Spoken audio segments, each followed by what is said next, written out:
Greetings, everyone. Pete Pardo here from Sea of Tranquility. Welcome to another episode of the UK Connection, alongside my colleagues, as always, who make up the UK part of this connection, Simon Bray and Steven Reid. What's going on, gentlemen? Yes, all good here, Pete. All good. Yeah, doing all right. Excited to talk about Blackfoot today. It feels like we haven't done favorite and least favorite albums in a while. Has it been a while? It feels like it's been a while since we've done any of the shows that we normally do. We've been off Yeah, piece we've been for doing we've been doing well, tangent yeah, shows, it's which good. is okay, which is Yeah, okay. it's nice, and it's nice to get back to these too. Absolutely. Yeah, absolutely. It's a good catalog. One of the heavier of the Southern rock bands, and a lot of good albums. A few maybe not so good. We're going to get to all that in just a little bit. But before we do that, Mr. Simon is going to share with us his drink selection of the day. Yes, I certainly intend to boogie like a baby and dance like a dog this evening. You Cool. see what I did there? Thank you. Um, is there not a theme with the beer this week? You said there was a theme. You said bring some shit beer. I brought some shit beer. That's what I've done. All these behind the scenes secrets just blown. You said bring something meh. So I did.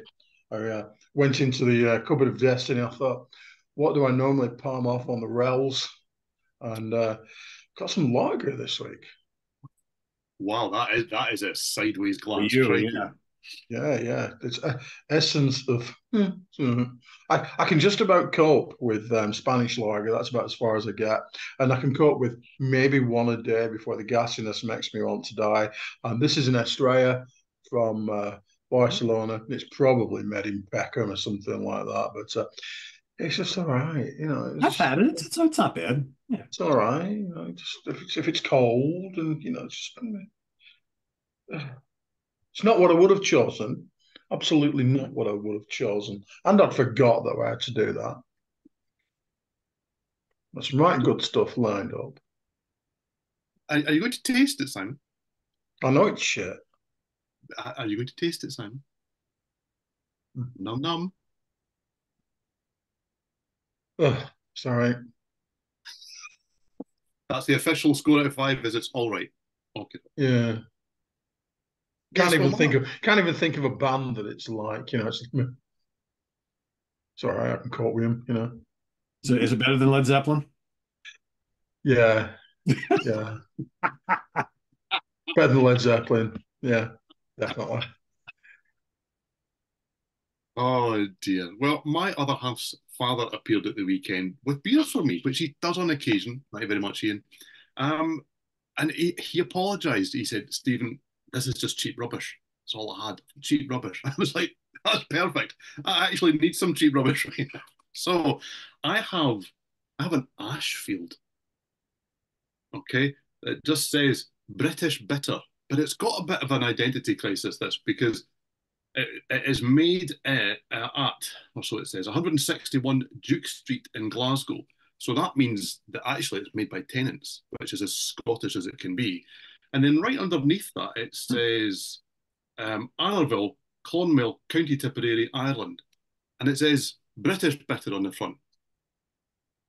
Now, Ireland's not in Britain, okay? So I'm totally confused as to actually where it's from, where it's made, and why it's got British on the front. It looks really nondescript in the glass. It does. Cool. It doesn't it? It looks. I poured it out and I actually thought, oh yeah, that's.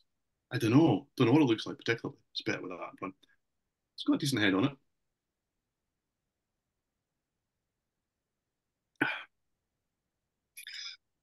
Yeah. Yo, yeah, that doesn't taste it very much at all. No. Well, Mm. can't win them all, right?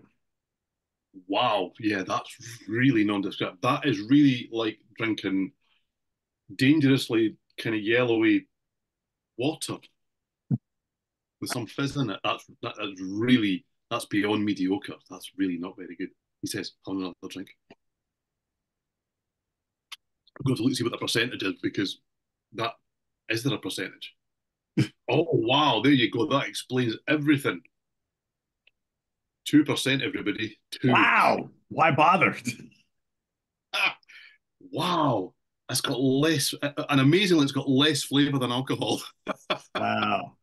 That's basically almost non-alcoholic then. Okay. I mean, if I'd have scored this out of five, I'm just not going to score it at all. This is close to a zero. This is really not good. So that's like one of those kind of beers that someone who's just likes to drink beer all day, they can literally drink those all day long. Oh yeah, you could do this all day. Yeah, absolutely, without Yeah. any problem at all. All you get Yeah. is calories. That's it. That's it. Yeah. All right. So I've got something that's been sitting in my fridge for a while that I picked up just out of curiosity, and I've been kind of holding onto it and holding onto it because I'm not sure how it's going to be. It's by a brewery that I really like a lot. It's the Left Hand Brewery, who are out of where the hell are they out of again? God, I should know this because I drink their stuff quite a bit. Colorado, Longmont, Colorado. It is called a Candy Cane Nitro Imperial Peppermint Milk Stout. That's a lot of things, Pete. It is a lot of things, right? And I wish I would have waited to open it, and because you could hear the nitro can go, the nitro, Yeah. whatever you call it, go whoosh, whatever. But it kind of looks like this when it's done. So it's got a Looks nice, okay. nice head to it, and it's got a nice body to it. Smells like a stout. I don't know if I smell any peppermint, maybe a little bit.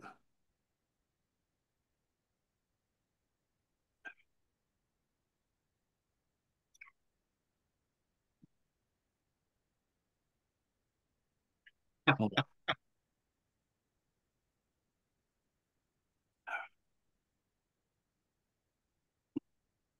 That's kind of awful. It's a shame because it's got the body of it is really good. It's very creamy,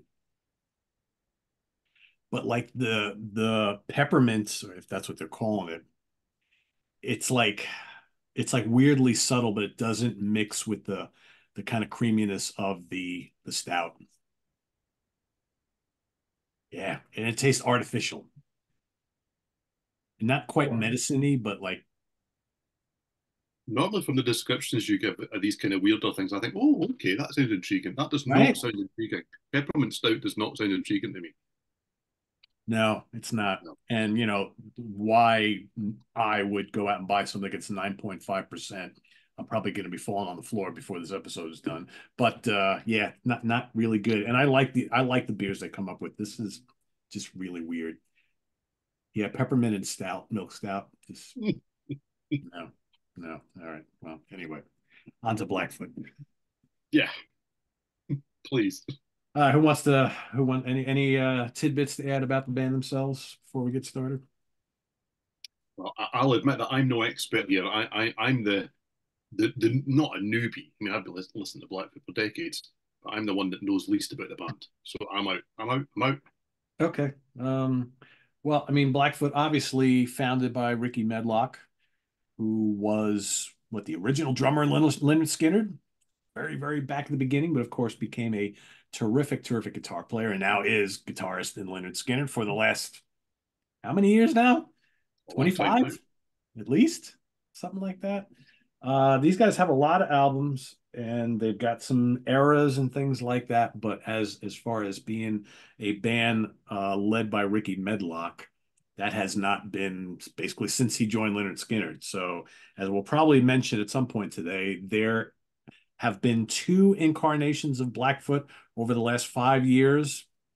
Neither one of them contains anybody who was ever in Blackfoot before, which strangely enough, although it has the approval of Ricky Medlock. So whatever.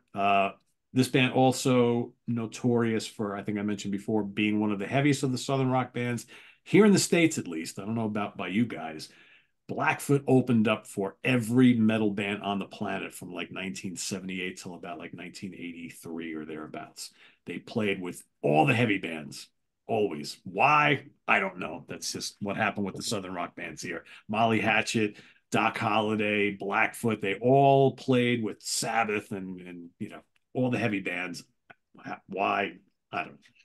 In fact, I think they even play a Monsters of Rock or a Reading Festival with a bunch of metal bands over in the UK, like 81, 80 or 81 or 82. I believe they were on one of those bills, if I'm not Were the mistaken. Monsters of Rock, Simon? Were they? Yes, they were. Yeah, they were big over here, weren't they? This They was were their unknown market. anyway, yeah. Yeah, I This wouldn't was say, I mean, they this was their were, market, wasn't it? yeah. Yeah, not really a big band here. Everybody knew them, right? But they were always like an opener here. I don't believe any of their albums here in the States certified at all. But everybody knew them. Like everybody that I knew who was into heavier music, we all love Blackfoot. We all listen to Blackfoot.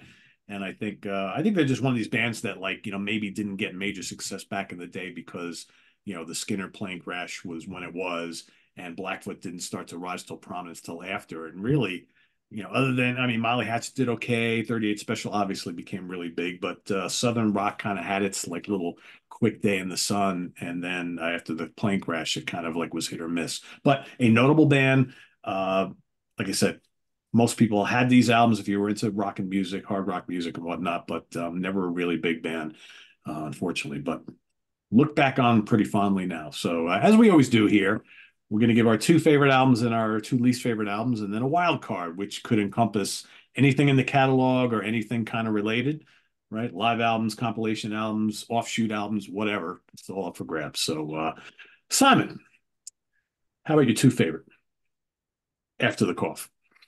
Thank you very much. Oh, see. Normally I bring about 38 of each, and I've just realised I've only brought one least favourite. Oh, fuck it, I can bullshit my way out of this. Don't worry about it. So, um, I think like most or quite a few southern rock bands, they have distinct periods, many of which are very very similar, which roughly is this. Okay, we start off sounding a bit sub Skinner Day, then we find our sound. Then we don't necessarily sell that many records with our sound. Then we go really commercial. Then we all die and wander around with maybe one member in the band or no members in the band, and Sad, it's the truth. I mean, generally poodle around. Yeah, and very few of them, very few of those bands achieve any huge success. Put that down, Peter, because I'm about to discuss that one. okay, I'm just kind of going through the eras here.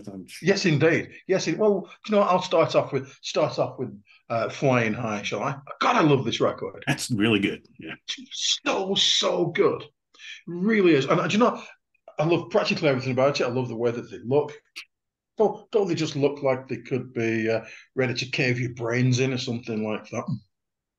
Look at that. Yeah. But I used to love albums in the 70s where they had liner notes. Love that. Yeah. Yeah. Interesting cover. I know Martin thinks it's bomber, but Yeah, it's yeah, the first two cost albums about. cover are really bad. Both. It didn't cost that much to make, did it? I don't think that cover. But put the album on, boy, it's good. It's really really good. If you along with me were one of those 15 people who bought the first two 38 special records, and you enjoyed those records like I did. Mm, oh yeah, this is I proper. was hoping you were going to make that analogy because there's so much in common between these two first Blackfoot albums and those first two 38 special albums. I'm so happy you brought that up. Just shit kicking southern rock. The guitars are great.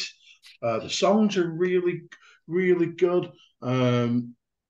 None of them want to be Freebird, which is great. Further on down the line, Blackfoot and everybody else thinks, oh, God, got a 78-minute song, haven't we? With a really long guitar solo. And these are just really concise southern rock songs where the production, whilst being of its time and 70s ish, isn't brick walled. And you can tell, oh, there's a guitar over there. Oh, one of the other guys over there. And Jackson Spire is such a busy drummer, isn't it? Oh yeah. Yeah, yeah. Such a busy drummer, some little fills there. Oh, this is a great record. Feeling good, flying high, try a little harder. Oh, just really good. And yet, didn't sell in the slightest. Dancing Man, Junkie's Dream. It's official. You've got to have some kind of song about drugs on late 70s Southern Rock album. You've got a Mother's Lovely. Oh, it's just so nice. This is a really, really good, if relatively difficult album to find at times. It's just, I know it's not their best. I know it's not their best. You know, this might be the best, but I'm not doing it. Tom Catchy, it's awesome, but I'm not going to talk about that one. No, no, no, no, no, I'm not. But my other favourite by a probably by a very long way, and I am discounting Siogo from this because we've already done that. So I feel like I've told the world of my love of that album, which is a great album. But this is so good. Marauder. Oh Christ, my life, just so good. And look at those jeans. Look at those high-waisted jeans. It takes a man to wear those, doesn't it? Eh? You know, why did they stop doing albums with animals on the covers? Why? Why? Why did they do that? But this is my favorite Blackfoot album because it's got almost all of my favorite Blackfoot songs on. Again, it sounds great. And good morning. Have you ever walked around Accrington Cemetery early in the morning having a good morning? Then you just haven't lived. You can be pulling your dog off the daffodils and everything, and that sounds really bad. Your dog's trying to do a poo where it shouldn't, but you're having yourself a good morning. Yes, you know it, man. Oh, Come on, headbang, Simon. You know. yeah, exactly. Paying for it's great. Diary of Working Man really should have been at the end of side two and been 45 minutes long, shouldn't it? You know, I'm sure that the way that they didn't turn that into a free birdie kind of song shows a degree of restraint, doesn't it? And what about that Tex-Mex breakdown in Too Hard to Hold 'Em? Oh, great. Oh, genius. Genius. Fly Away. An almost hit single in the US, wasn't it? Yep. Dry County, greatest song of all time. I mean, what is it? Dry County, why would you have one of those? You're American, Pete. Explain. I know. I know. Trying to get Weird, rid isn't of it? the bootleggers, I guess. Yeah. Absolutely, I'm sure. Yeah. I'm going to just jump over a song for a minute. Rattlesnake Rock and Roll. The percussion on that is fantastic. Right, it's called Rattlesnake Rock and Roll. What sound? I know. A little bit of rattlesnake at the start. I bet somebody was really pleased with himself at that point. I know I would have been. You know, really would. Searching's fantastic. I've long thought Searching could have been a hit single. I'm always wrong. And one thing that Blackfoot did for very often was either do a free cover, yeah, or rewrite free songs. I give you Fire of the Dragon. Where have I heard that riff before? Every free album, yeah, I know. So, but absolutely, utterly adore this album. Maybe apart from Fire of the Dragon, I give it a 9.95. I love that record. It's just so great. And I've listened to it for the last, God, must be 40 years. And I will listen to it the next 40 unless I'm dead. It's a classic. Yeah. I would agree. Good chance, isn't there? Good chance. But yes, those are my two favorites. I will say, we talk about the production on Flying High. Jimmy Johnson and David Hood produced both the first two albums. And I'm not sure about this one, but I know that this was produced at Muscle Shoals, which of course, made famous by a lot of R&B and soul acts and blues acts and Lynyrd Skynyrd. So I'm not sure if Flying High was produced at the same place or not. It doesn't say. Yeah, Muscle Shoals. So both of the first two albums were produced by the same producers at Muscle Shoals. Okay. Well, I'm the outsider here because I like Blackfoot. I like them a lot. I've got a lot of their albums, not all of their albums. I'm not really a Southern rock guy. I think we've established that across some of the shows that we've done. This is my Southern rock band. Okay, I absolutely 100%, not all the way through, but I'm on board with Blackfoot. This is where it's at. Southern rock doesn't get much better than this. Okay, that's where I am at too. I mean, Good Morning, what an opener album the way it's meant to be done. It kind of parcels up everything about Southern rock just in a few minutes. That is its kind of message. That's what it's all about. It's just fantastic. Diary of a Working Man. I mean, you've got two stone cold classics within the first three tracks on this album. You can't go wrong with that, can you? I definitely like a Southern rock band that rocks and then kind of sprinkles of Southern on there. That is the flavour that's here. They're a rock band, and that's why I've always connected with Blackfoot, maybe more than most. I'm not suggesting they're alone in that, but this is the one where it works for me. Um, I still like County. That's got a really kind of great feel about it. I like the high impact of Too Hard to Handle. I just think that what a great singer Ricky Medlock is. I was just going to ask you what you think of Ricky's vocals on this album because I think His they're vocals, spectacular. his vocals are spectacular. Why he's not spoken about in that way, I really don't know. Because he's one of the great singers at this stage. I mean, he's got range, he's got power, he's got great character. He's a really good storyteller, which is perfect for this kind of thing. But with him and Charlie Haggett, the guitars are fantastic as well. Oh yeah. What I like about the guitar playing, especially on this album, is that it's full of energy, it's really vibrant, it's really relaxed.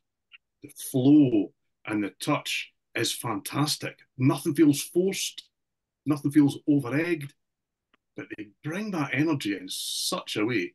And they do love spoken word bits on their albums, don't they? They do like little snippets of things. Some of them are a bit more throwaway and a bit more funny, some of them less so.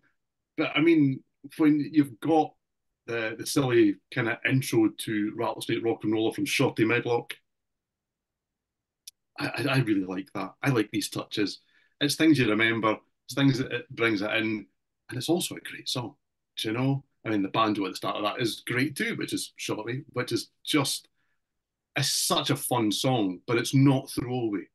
This is a classic in my opinion. As I say, I'm not a Southern rock aficionado in any shape or form, but this to me is where it's at. Love it. Fantastic album. Okay. Now, I am going to play to type and I am going to repeat myself because my second favourite is Sayogo.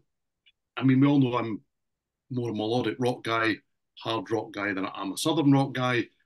This combines all of those onto one. And yes, you've got the classic lineup of the foursome. You've got Ricky, you've got Charlie, you've got Greg T. Walker, Jackson Spires.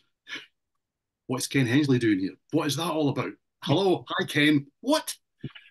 Do you know, I said on the show that we did where we mentioned this, the AOR show that we spoke about this as they made an AOR album. Yes, I know there are more obvious AOR albums in his catalogue, but this was too good not to talk about, people. That I had a strange journey with Blackfoot because we had this and Vertical Smiles on one cassette because we all just recorded albums back then, we didn't stream them. And everything else that we heard from Blackfoot was on vinyl. And I just never connected the two bands because these two albums, or this and Vertical Smiles, this one sounds a little bit like what's come before. But Vertical Smiles doesn't, let's be honest. So it took me quite a while to actually kind of go, hold on, that's the same band, isn't it? How did that happen? So it took me a long time to have that. Why is Ken Hensley here moment? I just accepted it because he's so integral on this album. He opens it with a fantastic keyboard intro, which I absolutely adore, and he's allowed to play. They bring in a keyboard player, he has a name, and they let him play. And it is just, I mean, Send Me an Angel is fantastic. Love that song.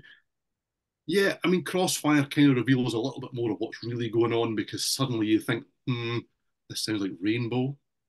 Yeah. Just Record all this label is kind of, come on, guys, let's go.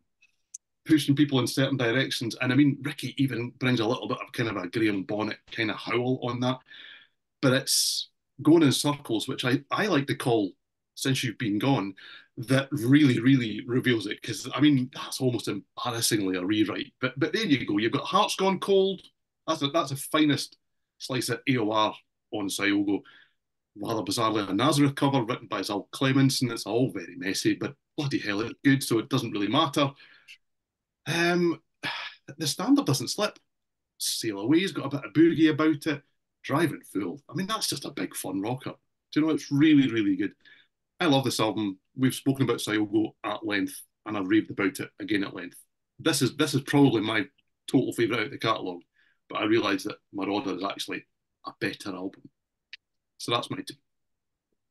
So just real quick on the whole Ricky Medlock as singer thing. I think he's a fine singer. And I think for me, as cool as it has been seeing him in Leonard Skinner all these years, because I've seen Skinner live numerous times with him in the band, one thing that I always miss is his vocals. And I understand Skinner It's only got one singer, right? I get it, but I've always kind of wanted him to do more, like backing vocals or do something where he stands out a little bit because I think he's such a really good vocalist. So anyway, all right. So my number one was pretty easy here, because there can only be number one in this catalog, and that's Marauder. This is an immense album, and to me, I'll go as far as say this is a perfect album, and I don't know if they have any other album in the catalog, for me anyway, that quite hits on all the levels that I like from this band. It's heavy, it's groovy, it's anthemic, it's got great vocals, it's got killer guitar work, and it has everything I love from this band all in one little package. I mean, Good Morning is it's killer. It's so heavy. This album is very heavy and molten. I think it's this album that got them on all these tours opening up for metal bands because this is as close to Southern metal as you get. You know, Paying for It. That chorus is amazing. Diary of a Working Man is killer. Too Hard to Handle just crushes. Fly Away. What an anthem that is. Dry County, raunchy kick ass. I even like Fire the Dragon. I think that's terrific too. That's heavy. Rattlesnake Rock and Roll is great, and Searching is great. Not a moment or second lost on this album. I think it's just absolutely terrific. So that is easy my number one. So my number two was tough because I had two that were like battling, battling, battling. One of them I'm like, and the two that were fighting for number two, I don't think anybody would really argue much. But I was like, well, which one do I pick? It's like one I think I like a little bit more, but it's got a whole bunch of covers on it. So I was like, all right, let me go over to the other one. And then I'm like, I'm re-listening to it, and I'm like, I really like this one, but I like the other one better, covers notwithstanding. So I went with Strikes because I think Strikes is terrific. And yeah, there's lots of covers on here, but man, they do them so well. I mean, Road Fever is just killer. I Got a Line on You. It's a great Spirit song. They do it really, really well. Left Turn on a Red Light is terrific. Pay My Dues is great. I really like Baby Blue. You know, Wishing Well. Did they need to do that? We've heard enough covers of Wishing Well. Again, let's do another Free song. But it's okay, right? It's good. They do it well, though. They do it well. I mean, no They pun do it well. intended. They do it well. Yeah, they do it well. Running High is terrific. Train is so much fun. It's so much fun. And I mean, Highway Song. That's their free word. It's a terrific, terrific song. So to me, and you obviously everybody knows what the other one was. It's Tomcatting. To me, these three albums are a trio that are hard to beat. This sits right in the middle of their catalog. You know, those first two albums that Simon was talking about earlier, those are the first era. That's their very kind of standard Southern rock era. Great albums. Then the heavy era, and then we've got the kind of melodic rock AOR era, and then something even worse than that. Not that that's bad, but I'm just saying for these guys. And then we've got the kind of the 90s albums, which don't sleep on. Maybe we'll talk about them again. And then what's going on today. So interesting career, I think. But for me, yeah, it's these three albums for me, but I'm going to go with Strikes and Marauder today. But Tom Catton's really damn good too. And I will say, this beer is fucking awful. I mean, every sip I'm taking, I'm kind of like the flavors just don't yeah, compute. They're like, we're going to out you here because this rubbish beer idea was yours. This is garbage, by the way, and I am struggling. I mean, I've nearly finished it because I just want it done. So bad, so bad. It was only my idea because I've had that sitting in the fridge for a while. I'm like, there's got to be some excuse where we can make it entertaining that I have to force myself to drink that. But yeah, it's I have another tin of that in the fridge. It's not going to get drunk. That's you know what? Cook with it. Go out and buy some Yes, clams or yeah, shrimp or something. that's a Pour that better damn idea. thing right in there. Yeah, Absolutely, yeah. all right, Simon, back to you for the two least favorite. Least favorite. Okay. I'd like to think we're all in agreement here. Um, I'm not. I am not going to do Rick Medlock and Blackfoot. That is fucking awful. But you know, I just that. I mean, the one that I have chosen, it's like, yeah, that one. I mean, what Jesus Christ? I mean, that's from when he was in the cast of V, isn't it? Eh? It must be. I don't know. It's terrible. Well, it's just I don't even think I could Oh, but hey, he's got a guy named Wizard playing bass. Props for yeah. that. I just couldn't listen to it enough times to slag it off. But I could. I can and I have in my life listened enough times to Vertical Smiles. There is nothing inverted commas good about the song, apart from the guitars, which at times are really, really good, even on the terrible stuff. There's there's no Charlie. There are foursome now. Cover is awful. Oh yeah, that's You know, they thought, right, okay, what does Seogo stand for? Can we get that a little bit more childish? Turns out we can. yeah. Yay. Oh dear. Yeah. Um, they did it. They did an AR album. Yes, they did, and it was really good. Then they did another, and it was really bad. I would actually argue it's so bad that it's good, which means I won't be mentioning this if we ever do that show. However, Morning Dew. Jesus Christ. What do they do? Like get like the world's smallest amount of songs and think, what can we cover? Oh, we'll all do Morning Dew. The song that's been covered by every other band known to man. Correct. And let's do the worst cover of it that we possibly can. Yes. Let's just drench it in brick wall keyboards. Let's do that, shall we? No, let's not bother. Right. Now, I said previously that Bruce Jackson Spires is a busy drummer, but I could probably pick his drumming out of a lineup. Not on this. Oh no. No. This could be anybody. Anybody. Oh God, no. I mean, you think clearly the record company, like you said earlier, Pete said, we need a hit. What do we need? Peter Cetera cover. Yes, we do. Don't we? No, we don't. No, that does not need to happen. ... Ever. No, it doesn't. Ride with You is terrible. Let's pick the only cool Peter Cetera solo song that wasn't a hit to make it a hit by Blackfoot. I mean, yes. I think a discussion we've had before is dodgy lyrics in the 70s and 80s. I give you Young Girl. Oh. Yeah. Mm. Mm. Mm. No. However, I would point out, right, that Ricky Medlock partially wrote Young Girl, and he said, I've seen her in Cosmopolitan, seen her in 17, Don't You Just Know, She Turned My Head in all those magazines. 30 years later, he was saying on Red, White and Blue by Lynyrd Skynyrd, they had never seen the inside of that magazine GQ. Is Ricky a liar? Is he a liar? Just saying. He seemed pretty well versed in magazines in the 80s, didn't he? Yeah. But just sounds terrible. The drums are really, really bad. It's just really, really awful. Just Legend Never Dies. Yeah, it does. Yep. Heartbeats and Heels. No, it's just really bad yet enjoyable album. You think, hey, this is fun, and then you think, oh God, I need to listen to something that's not making me feel dirty for listening. So that Vertical Smiles is absolutely no. I would then like to say for one of the great live bands, I don't think there's a definitive Blackfoot live album. There should be. Yeah, I'm calling out Highway Song right now. It should be twice the length. It should be a double. Okay.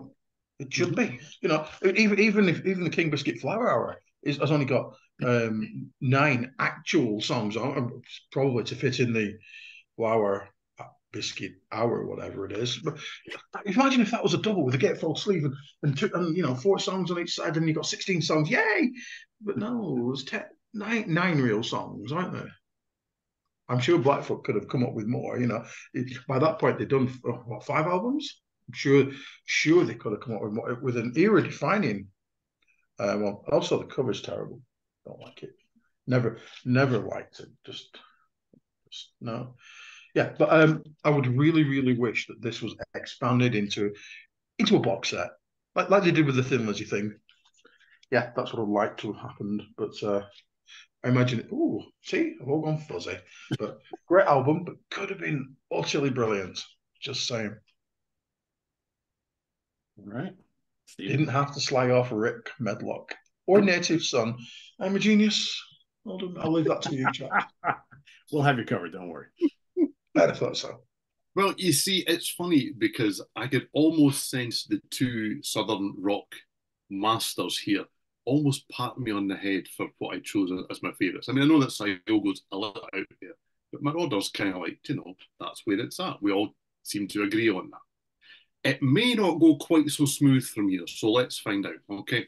So, I don't have these albums, so Pete's promised to do all of the stuff for me, okay? Now, I don't actually think, and I'm going to put this out there now before we go any further, that there's a truly terrible album in this catalogue.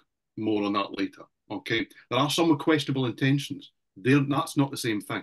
Okay, however, 1991's Medicine Man, okay, which, like a lot of the kind of post Vertical Smiles albums, are really Rick Medlock and, well, some other folk. So, that's kind of where we are with this. I mean, admittedly, Mark Vorpal, excuse me for the pronunciation, on synths and guitars. Now, he appeared on the Rick Medlock and Blackfoot album, and he's here. He also does After the Rain, which is after this one. But other than Donna Davis on backing vocals, all of these other guys, I think, are just one and done with a band. So this is not a band at all. This is another just kind of, we'll call it Blackfoot rather than put Rick Medlock's name in it because, well, that didn't work last time, guys. And the whole album just feels like that to me. I didn't know this. I had to go and find this and listen to it. I've listened to it 3 or 4 times now, and I just can't connect with it. It all feels a bit phoned in. It feels a bit like Rick is trying to convince us that this is what he wants to be doing when it doesn't really sound like it, and he hasn't been doing this for quite some time beforehand. The best thing on the album for me, funnily enough, is a free cover. It's the Steeler. That's not a great sign in itself. It's a good version. It's a really good version. But the fact that I find that to be the most memorable thing on the album kind of just says its own thing, really. I mean, it's forgettable more than anything else. It's not offensive. It's not awful. It's just forgettable. There's nothing great on it at all. Interestingly, After the Rain, which I had also never heard before until this exercise, it's much more laid back, and I really quite like it, actually. I don't mind that at all. I don't like the kind of themed covers between the two albums, because neither are very good. Yeah. But I quite like that. That's that, because I expected, having heard Medicine Man, to then go on to After the Rain and think, yeah, these two are just misguided. I quite like After the Rain. It's totally different, completely different feel. But my actual least favourite, and this probably says more about where I am with Southern rock, is No Reservations. It kind of pushes the rock to the side and it brings in all the Southern. I mean, it's got a cover as if it's a child's board game. It looks like Ludo or whatever. What was the thing with the triangular? I know what they are, people, and if I'm being offensive, I apologise. I don't mean it that way, but it looks bloody awful. I mean, I'm not sure if it's problem, Simon. I'm not sure if it's the rough and ready production by Jimmy Johnston and David Hood, because the production's really bad on it. But it is, to me, it's the only album in the catalogue that is a Southern rock album. The rest of them are Southern rock albums. And that's just, that balance is just wrong for me. I'm not saying it's terrible. I actually genuinely don't think that there's a bad album here. Born to Rock and Roll, Take a Train, they're good. I like them over saying Simple Man.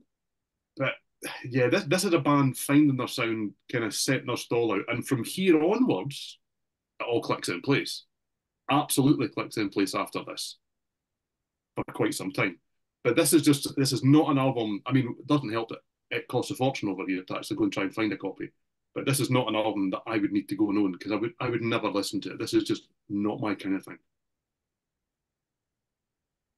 What are we going to do, Simon? Well, we all know he's wrong, don't we? So we can say I own that. I completely own that. All right. Well, I am not going to take it easy on Rick Medlock and Blackfoot. Sorry, Rick. A, that cover is terrible.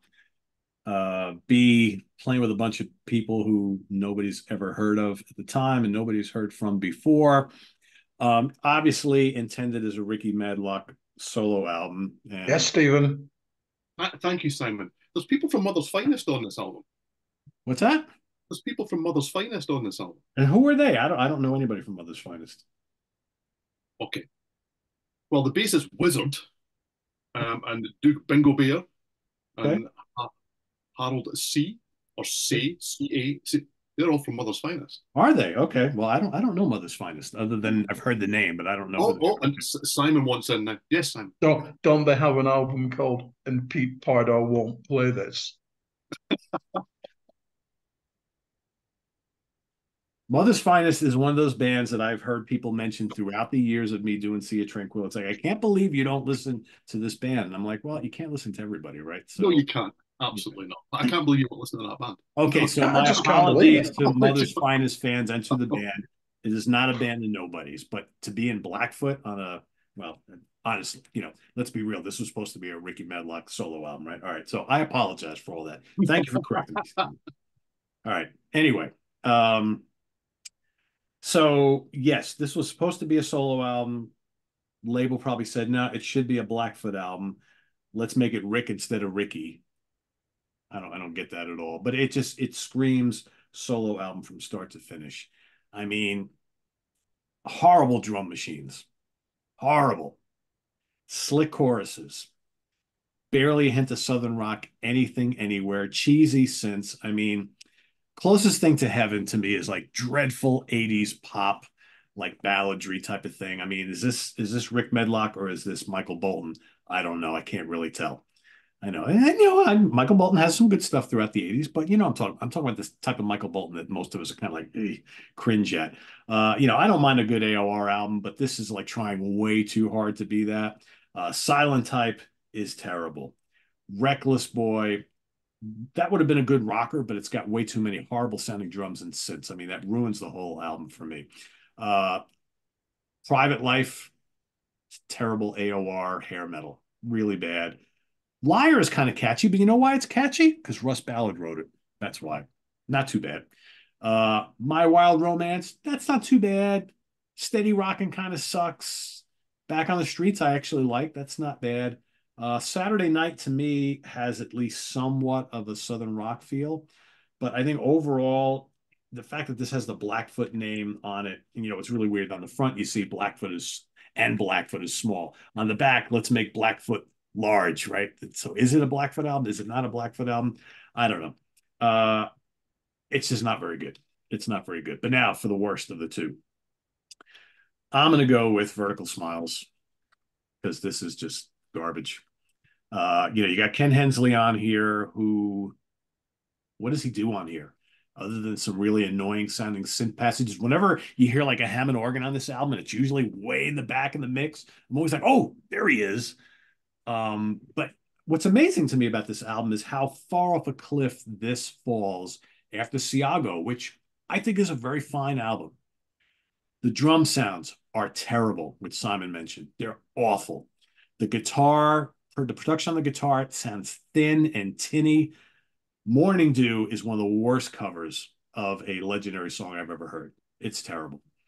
And like I said before, you're in trouble when one of the best songs on the album is a cover of a Peter Cetera's song that was the only heavy song he ever did that the record label couldn't make a hit, right? Well, and they do that pretty well. I mean, Living in Alignment. I always like the song because, I don't like the Peter Cetera ballads. That's what I'd rather hear that. Um, Riding with You sounds like a leftover from the Breakfast Club soundtrack. It's like, what? Is this Blackfoot? What is this crap?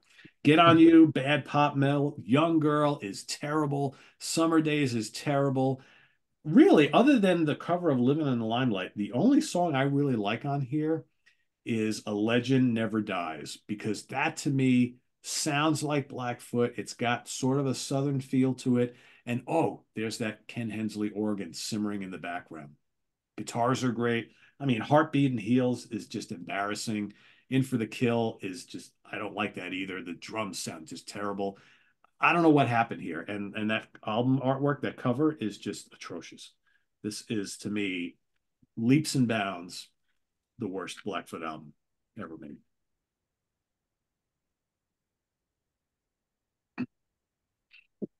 Wild card time. Yeah. Not often you get your Uncle Pete slagging stuff off, is it? I like that. Yeah, that's it's a bad album. It deserves it, and I love this band. That deserves it. I That's think no. that's my favorite part, though. Yeah, Yeah, the angry ranting Pete Pardo. yeah, All right. yeah. It also could be driven by this really bad 9.5 beer, which I'm not drinking anymore of. I've had it. Oh, he's only halfway Boo, through, people. Come on now. Uh, Come on. You have to be boo. committed. You have to be committed. Come on. I don't know. I don't think it's worth the headache it's going to give me to drink the rest of that. Oh wow. Hey, it's that time where I cheat. Okay, so don't pull that face, Stephen. Man, oh man, don't do that. Come on, Right, come on. You know it makes sense. it does, doesn't it? In fucking DD. Right, so I'm here to bat. This wasn't going to be on my show, but I'm here to bat for Medicine Man. I really like most of Medicine Man. Doing my job, he's great. Steel is absolutely fine. Guitar Singers, Song and Dance is off the scale fucking brilliant. Oh yeah, you know it makes sense. Also, I would like to say that Neil Casale, who played lead and rhythm guitars, had a great solo career. Went on to be in Chris Robinson's band and sadly committed suicide. And his solo albums are really good. I heartily recommend them if you like kind of acoustic, kind of laid back stuff. But I recommend that record, this album. It's not cheap. I really recommend After the Rain. Really recommend it. Sitting on Top of the World is great. Rainbow's lovely. It's all over now. This cover of Tupelo Honey is magnificent. Really is. Don't know about you, but I like to hang time with my friends who will lie. Nobody Rides for Free. Just really good. Um, I don't need to sell shitloads of records. Album. Pressure's off. Nobody cares anymore. I'll make a good kind of rootsy, kind of almost Americana kind of record. And your Uncle Simon recommends it. He really does. This is where the cheating comes in, kids. Okay, Ricky. We all know what Ricky did, don't we? I'm gonna get up to five, Stephen. Don't worry about it. Right. So That's the whole catalogue. That's everything. no, we all know what Ricky did afterwards, didn't he? He ended up in Skinner, didn't he? Jackson ended up in the Southern Rock All Stars. Yes, he Ooh, did. those are hard to get. Yes, and they're mine. Hello. Yes, yeah. And I've listened to them for the first time in quite a while recently. They kind of stand up in a pop rock kind of way. They're really good. The production cost probably about $25. But some really good songs on there, some nice tight playing on both of their original albums, which are difficult to get. Look, look what's on the cover. Look what it is. It's a snake. So Why I not? know. There you go. Yeah, some really good tunes on both of them. They're not exactly like Blackfoot, but it's good that Jackson Spires made some other music before he tragically passed away. And there's also Southern Rock All Stars, Troubles Coming Live. You know it makes sense, kids. There you go, Stephen. It's got some SRA originals. It's got Jimmy Farrar on vocals on occasion from Molly Hatchet. So it's got some Hatchet stuff in. Obviously, it's got loads of free. It's got a weird version of I Know a Little, the Skinner song, Whiskey Man, Mississippi Queen. I mean, because I don't think there are enough versions of Mississippi Queen. Never enough. I mean, I heard that song. I really, don't know what song you mean. no, and I don't think there's enough versions of Dreams I'll Never See either. No, but side one, side two, track one, Morning Dew. I mean, now, Of now, course. now we're cooking, aren't we? Yeah, but yeah, highway song, and of course it finishes off with Rock and Roll All Night and Party Every Day, doesn't it? So I wholeheartedly recommend if you see them out in the wild anywhere. Yes, there you go, Stephen. I knew you'd like it. They're well worth your time. Okay. I was So on my better sheets for a while, wasn't it? I like that. I'm quite well done, me. now I appreciate that the correct answer to this question, okay, because we're allowed to do things that are not studio albums, is this. Okay, I appreciate that that's the correct answer, but I do agree with Uncle Simon. Okay, the reason this is not my wild card, well, there's two reasons. One, I kind of like the wild card to be a bit wild, bit right, something unusual. This is just a great live album, but it should have been a phenomenal live album, and it's not because it is too short. I'll completely agree with that, and it's all kind of choppy, changey, stoppy, starty because it's not just one show and all that kind of stuff, and they don't hide that very well. So that's not my wild card. Okay. Now I'm glad that you two are sitting down because I'm here to say this is my wild card. Oh, Jesus. Okay? Now I know that this is not a Blackfoot album, and I get that, right? That's the point, everybody. Okay, that's the point. And if you think this is bad, okay, Yeah. okay, Yeah. look at Dave Lee Medlock here. Okay. But this album, and you two gentlemen have both done it, is judged against the Blackfoot catalogue. Okay. And I know that it's got Blackfoot here. Okay. It has got it there. So that's not what this is. Okay. Rick, he ain't no Ricky. Rick tells you what this is about. And he tells you right from the start. Okay. Because what did he tell you? He tells you that he's been looking for a new direction to put him in touch. He's searching high and low for his connection. Is he asking too much? Way back in my mind, there's a voice that says I can find just what I'm looking for. Those are the lyrics that open this album. He is basically saying, I don't want to do that. I'm doing something else. Can I find something that works? Can I'm Rick James, bitch. Okay. He is telling everybody Rick Medlock. that's back on the streets. Right from there, it's a plea for the hard rock scene to kind of go, do you know what, this is something different. He is doing something different. Yes, he's a Southern rock legend and he looks vaguely ridiculous here. I can completely get on board with that, but he's got the voice for commercial hard rock. Liar, yes, it's a Russ Ballard song. Who hasn't done a Russ Ballard song? Everybody is in their contract somewhere, has to cover a Russ Ballard song at some point. It is well to do it as well as he does Liar. Okay? Now, if Private Life had been written and performed by a certain chap called Huey Lewis, it would be a hit. It would be massive. It's really good. And yes, admittedly, the Doug Bear written Closest Thing to Heaven, I mean, that's his Easy Top song. I understand all of these things. I get all of it. Yes, Silent Type it's an 80s kind of B movie soundtrack thing. And then you get the Mother's Finest cover, Rock and Roll Tonight. It's awful, and yet somehow I really like it. I understand that it's terrible, and I understand that everyone kind of goes, yeah, but it doesn't sound like Southern rock. He tells you it's not going to be Southern rock. He knows it's not. Look at him, right? This is not a Southern rock album. This, people, is not a Southern rock album. I mean, the warnings the whole signs are there, and it was sabotaged, completely sabotaged by a label that went, I know what will make this sell, Rick, is to put Blackfoot on the front because everyone loves a bit of Blackfoot and everyone will go, oh, it's Blackfoot. I know what this is going to be. It's not that.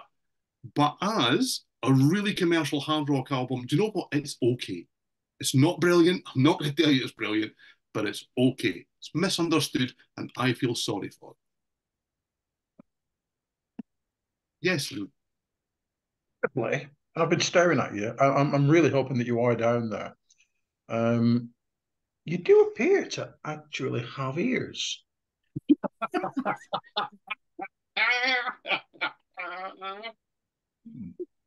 Well, you see, well, the wild card for me, and this is proven throughout all of the shows like this that we've done, is something unusual. This is something unusual, but it's my favourite Blackfoot album. Okay, is it the best? Probably not. It's my favourite, so it can't be the wild card. The live album is flawed. It's also really, really good. It's not kind of a wild card. These are not wild cards. These are bloody brilliant. Okay, so they can't be wild cards. Don't like the debut. Okay, so that can't be the wild card because the wild card's got to have something to say about it. That I'm left with this. I don't hate it. I have reviewed this on the webzine. Okay, I'm not going to tell you what I scored it. I'm not going to tell you what I scored it out of 5. I'm not going to tell you. Okay, Wow. I really like this. It's not brilliant, but it makes me smile. Maybe not necessarily for all the right reasons. Okay, but if I put this on, I'm guaranteed to have a good time with Rick.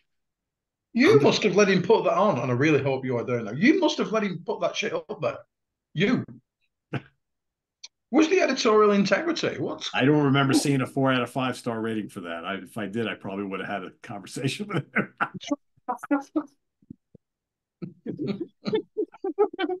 Well, this is the Lemon Records reissue, you see. So I've got lovely liner notes from Rick in here too, and all that kind of stuff. Yeah, All right.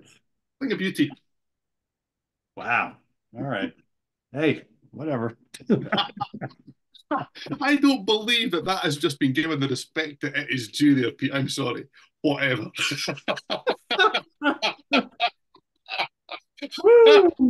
That is maybe my favorite response to one of my picks on any show I've done. Whatever. I'm Rick Medlock, bitch. You did give it 4. Thank you. I'm not lying about it. Cracking reissue. Yeah, What the actual fuck? Don't pass it. Don't pass it up for a second time. Do pass it up for a second time, kids. Do it. Do Simon, it. what year was that review published? 2013. Wow. Jeez, 11 when this came out. That's when the reissue came out. Do you know, if I wasn't fucking off out of the country tomorrow, I would probably do a round table. I may even do when I come back. No, you've got to hear this version. You've got to hear the remixed version. It makes it all make sense. I'm sure it does. Oh, Lord have mercy. All right. I got whatever. No, I've got Lord have mercy. Lord have mercy. I'm going to have to go drink that beer after this. Anyway, well, my pick is the right answer, and that is the live album. I mean, here's the thing: why it couldn't have been longer, because they were only an opening band, so this is all they had. But that being said, Simon's suggestion is a good one. Let's go reissue this and take other tracks that they played, maybe the tour before or after. I mean, you can't tell me they weren't doing other cover songs, right? And make this 15 songs at least. But I think the versions of these songs are spectacular. And it's amazing to me. And I like the album cover, Simon. I don't know what's not to like about it. It's a great live shot. It's like, I don't know. I always dug it. Anyway, there's great versions of these songs on here. Dry County is terrific on here. Good Morning is heavy. Train Song is great. Highway Song, of course, is even longer than the studio version. Gimme, Gimme, Gimme is great. But yeah, it is way too short. I mean, because every song on here, with the exception of like Highway Song and Every Man Should Know, is like under 4 minutes long. So it's, you need more. But I still think it's a great sounding live record. But yeah, we should have gotten that double live album from them, of course. Or even like a 45-minute live album, right? Because is this even that? I don't think this is much over 35, to be honest with you, but I'd have to add it all up. But anyway, a band at the height of their powers, but that's my wild card. There you go. Look at that. Whether Simon loves the front or not, the back's fantastic. I do like the back. I wish that's very good. Yeah. So were they an opening act on this tour? Recorded on the 1982 UK tour with the Rolling Stones Mobile. Okay, says that right up here. So are they an opening act at this stage? I mean, I know that some of it's recorded in Glasgow because they get name checked from the stage. So I don't really. I mean, there are liner notes here. I could read them, but let's not do that when we're doing the show. Somebody somewhere down below can say yes, they were, because they opened for, or not, as it may be. Okay, I'm intrigued just to see who they went out with here in the UK at this point. But that is great. Yeah, I mean, they were packaged, at least over here, they were packaged with a lot of other bands that kind of like was a little bit questionable, but I'm not sure about over there. So it'd be interesting to see if anybody knows. There wasn't exactly an awful lot of country rock options for them, or southern rock options for them to team up with over here. So I presume they were teamed up with something that was reasonably inappropriate, I would guess. Yeah, like I remember hearing that they opened up for like, AC/DC. They opened up for like Rainbow and Scorpions. They played with the Scorpions a lot. And I think they even play with Accept a lot. So again, it's a weird kind of mix of stuff, but. Yeah, but I mean, and I only really have that to go by. They must have been great entertainment. So, I mean, for an opener act, I mean, admittedly, back in those days, people would bottle you off stage and all that kind of stuff. But that's what I'm looking for from an opening band. I don't need them necessarily to sound like the headliner, just as long as they're good. I think I remember reading I don't know, a biography of one of the heavy bands from the time period, and they talked about the reason why they like to bring Blackfoot out with them is because they were so good, they were pretty heavy, and they got the crowd riled up and ready for the headline band. Yeah, I could That's what see you that. want, right? That's what you Yeah, want. absolutely. Steven, you want to give everybody a preview of what we're going to do in 2 weeks from today? I do, if I was prepared. We are moving slightly off beam, if memory serves me correctly, as he clicks a whole load of things on his desktop, because I think we're moving into a different realm entirely. Is where we're going. This was something that was suggested a little while back. We are going to be moving into the world of the new wave of British heavy metal. Okay, so it's going to be kind of similar an idea to what we do with the Melodic Rock Show. We're going to talk about 3 albums, 3 bands. The way we've categorized them for this is we're going to do a classic, which is, I think, has to be Lightning to the Nations by Diamond Head. Not sure it gets much more classic than that, to be fair. We're going to do an underground classic, which is Shock Tactics by Samson, a certain Bruce on vocals. And then we're going to do an Is It New Wave of British Heavy Metal. So it's not kind of did they do an AO1 album. It's one of those bands, and there are many, that get lumped into that scene that were there at the time. So you can kind of understand why. But they don't really sound like that scene sounded. And we're going to do Night of the Demon by Demon, a really fantastic, kind of underrated band, I think. So that's what we're going to do in 2 weeks' time. Cool. That should be fun. That's 3 really cool albums right there. To circle back on the Blackfoot thing. So they played Glasgow as a headliner April 9th, 1992. They played at the Edinburgh Playhouse April 10th, 1982. They headline at the Assembly Room in Derby in England April 12th. April 19th, they opened up. I'm sorry to interrupt, Pete. Simon couldn't help but snicker there. Could you, Simon? Could you explain to Pete how he says Derby? Derby. Derby. Yeah. Is it Derby or Derby? It's Derby. View it as an A. Why is there an E in it? Just to confuse people. Because there is. Like say Derby County. Derby County. I can say Derby. There you go. It was spelled that way. That's how I would say it. Say baseball ground. Pronounce the T. In what? Derby County. Derby County. No. Derby County. Well, Derby County. Okay, sorry. Derby County. Because you said you guys are confusing me. Anyway, they opened up for Samson on April 19th. They opened up for Sapphire on April 27th.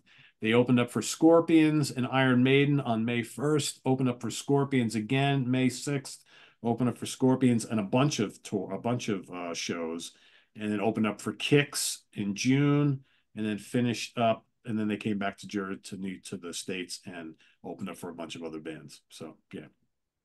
And they did play the Reading Festival in August of '82 with Iron Maiden, Tigers of Pantang, Gary Moore, Cheetah, or Bernie Torme, Rock Goddess Grand Prix, Bow Wow, and Just Good Friends. Oh, wow. Yeah. Interesting, wow. Right? I had no idea they played the UK. There you go. Yeah. And, just real quick. So in 81, they opened up for Def Leppard and Whitesnake. They opened up for the Outlaws. They opened up for they toured the States with Def Leppard that year, the entire year. So see, on bills that really don't make a hell of a lot of sense. Yes, some of that makes a little more sense than others, but yeah, some of it definitely doesn't. But at the same time, if he said to me, would you want to go to a gig tomorrow night? It's Def Leppard and it's Blackfoot. It's 2 great bands, so why not? Yeah, so, absolutely. Absolutely. Yeah, because I don't think back then they were putting like all the Southern rock bands on a bill with each other. They do that now, but they wouldn't have like Blackfoot go out with Molly Hatchet and the Outlaws doing a triple Southern rock bill. They just didn't do that back then. Yeah, so the package thing didn't exist back then. No, they not at all. Yeah. That's why they were putting like the Johnny Van Zant band or Doc Holliday opening up for Black Sabbath on the Mob Rules tour. Yeah, yeah, that's a sideways move. That doesn't work. That That's a doesn't work. sideways Right? move. Yeah, Yeah. yeah, yeah. Trust me, I was there. That doesn't work. Doesn't work. Poor Johnny Van Zant there. Anyway, so new wave of British heavy metal coming at you in 2 weeks' time here on the UK Connection. Please let us know what your favorite and least favorite and wild card picks are for Blackfoot down in the comments below. Really cool band. We had a lot of fun with this one. We'll have good beer next time. Don't worry. And I will not be drinking something like that. Oof. You know it's bad when I can't even finish half of it. I'm just not doing it. Not doing it. Visit us on the web at www.seatranquility.org. We're on Facebook, we're on YouTube all together all the damn time. Please subscribe if you haven't already and click on that notification bell so you get alert of all of our content as it posts. And please do hit the like button before you leave. Also, down below, we got the links to our Ko-Fi page for channel donations, our merch page, and our Cameo page. Thank you in advance for all your support there. And we'll see you soon here with more stuff here on the UK Connection. 2 weeks, new wave of British heavy metal for Simon Bray and Steven Reid. I am Pete Pardo. Thanks for watching, everybody. Have a good rest of the weekend. Bye-bye.